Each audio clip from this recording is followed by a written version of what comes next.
The Amazing Spider-Man 2 video game is without question one of the worst Spider-Man games I have played. With a story that doesn't make a whole lot of sense, among other things, this one is a game that I quite frankly wouldn't recommend because it's that bad. There's two words I will describe this game: frustrating and disappointing. That's how I really felt about this game when I had first played it 8 years ago. Because this is a movie tie-in game, it loosely follows the events from the movie that came out that same year. And just like the movie, this video game is just downright embarrassing. From the story elements to the dialogue choices, which is downright weird because this is not like Mass Effect, where if you pick a certain dialogue choice, it changes the outcome of the story. Then this game just couldn't find its footing at all. Now, one thing I did find interesting about this one is that unlike the movies where Peter Parker just never looked for Uncle Ben's killer, at least this game addressed that, but it still doesn't solve the many issues this one does have. With this being the fourth game Beatnuts had developed within a few years, I guess it was only a matter of time before they made a Spider-Man game not everyone agreed with. And speaking of which, I have talked to people over the years about this video game. A lot of them say this game tries too hard, and because of that, it feels repetitive. Like, it's the same missions. And I know Spider-Man 2, the video game, had a lot of repetitiveness to it, but at least it's a better Spider-Man game than what this one is. Nonetheless, though, when it comes down to it, this could have been a very fun Spider-Man game, but its many issues keeps it from being very entertaining. One of the most odd choices of this game is the mere fact they put in the villain Carnage. What? Are they serious? What was they thinking? Carnage cannot work without Venom. I mean, if they would have put Venom in the game, that would have been just as weird, but Carnage? That don't make any sense. In the Amazing Spider-Man films, there was never any hint of symbiote, so what kind of idiotic decision was that?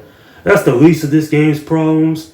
The hero miss meter, that ultimately had pissed me off to a point where I honestly didn't want to play anymore.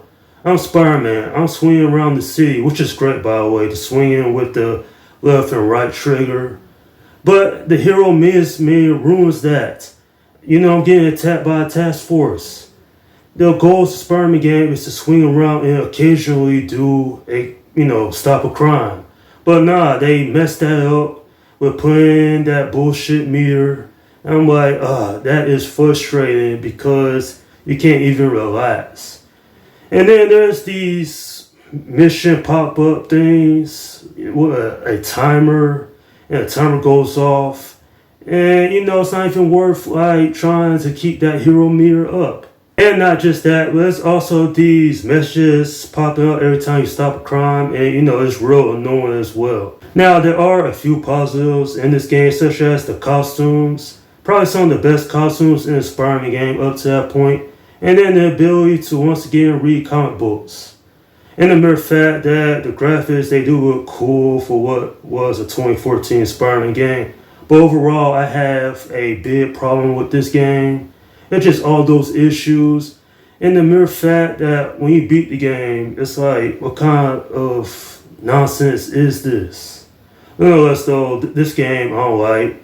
It's a Spider-Man game I'd rather skip over than to replay it.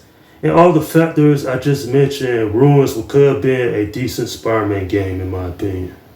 I'm giving this video game a 5 out of 10. What a downright dumpster fire this turned out to be. One thing I am wondering about this one is that where's Gwen Stacy? She was a big part of the previous game, so it's odd that they just outright admit her. She is mentioned one time, but other than that, it's just a weird choice not to include that character. At least the interaction between Kraven the Hunter and Spider-Man is probably one of the most interesting parts of this game. But other than that, I really can't recommend this one. This game is atrocious on so many levels. Not only was this the last Spider-Man movie tie-in game, but maybe because it was so awful, that's why Spider-Man became Sony exclusive just 4 years later. At the end of the day, though, there are far better Spider-Man games out there. And when it comes down to it, this one is just not worthwhile.